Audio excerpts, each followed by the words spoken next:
নমস্কার বন্ধুরা, kitchen for অলে আপনাদের সবাইকে স্বাগত। আজকে করে দেখাবো কুমড়োর টক। এই কুমড়োর টক ভীষণ সিম্পল একটি রেসিপি, খেতে ভীষণ টেস্টি।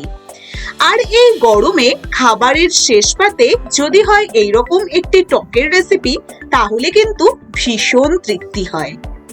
আর এই টক বানানো ভীষণ সহজ, চাই সামান্য কিছু উপকরণ আর তৈরি এই রকম গরমের তৃপ্তি মেটানোর টক।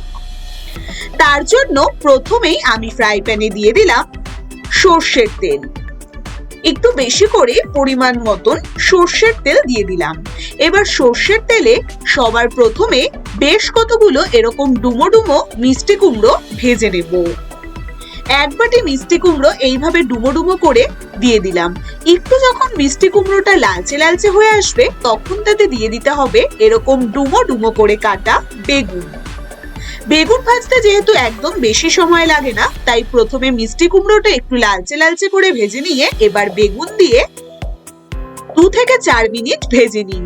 এবার সবজিগুলো ভেজে নিয়ে এবার মাঝখানটা একটু ফাঁক করে মাঝখানে দিয়ে দিন টক কাঁচা আম। এবার আমটাকেও খুব ভালো করে সবজিগুলোর সাথে ভেজে নিতে হবে। এই রেসিপিটি ভীষণ সিম্পল একটি রেসিপি।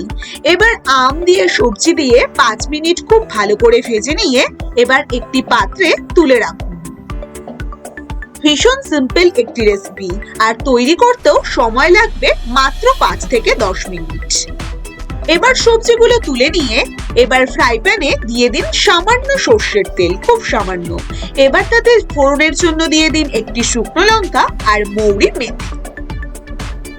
ফোড়নটা একটু লাল লাল করে ভেজে নিয়ে তাতে দিয়ে দিন 1 চামচ সর্ষে, 1 চামচ কালো গোটা সর্ষে দিয়ে এবার হালকা নেড়ে নিয়ে তাতে ভেজে রাখা সবজিগুলো দিয়ে দিন।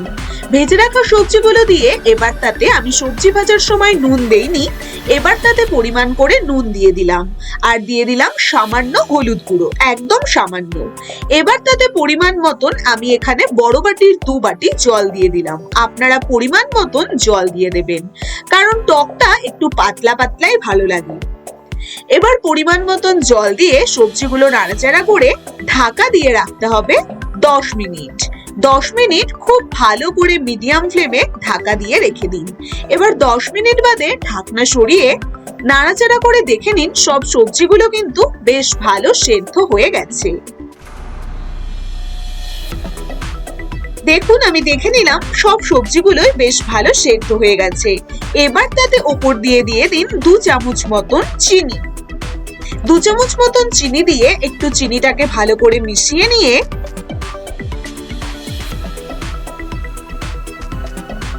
এবারে তাতে 5 মিনিট বাদে দেখুন বেশ ফুটতে শুরু করেছে। এবার তাতে দিয়ে দিচ্ছি চাটনি মশলা। এখানে আমি মৌরি মেথি খুব ভালো করে গরম করে ভেজে নিয়ে এবার মিক্সিতে ডাস্ট করে রেখেছি। এবার সেই চাটনি মশলাটা উপর দিয়ে ছড়িয়ে দিলাম 1 চামচ। এবার সম্পূর্ণটা মিশিয়ে নিলেই একদম তৈরি এই টেস্টি টেস্টি কুমড়োর টক। কি বন্ধুরা, আপনারাও এই স্টাইলে তাহলে বানাচ্ছেন তো কুমড়োর টক? যদি ভালো লেগে থাকে রেসিপিটি, অবশ্যই চ্যানেলটিকে সাবস্ক্রাইব করে পাশে থাকবেন। আর এই গরমে এই রকম টক হলে আর কিন্তু কিচ্ছু চাই না।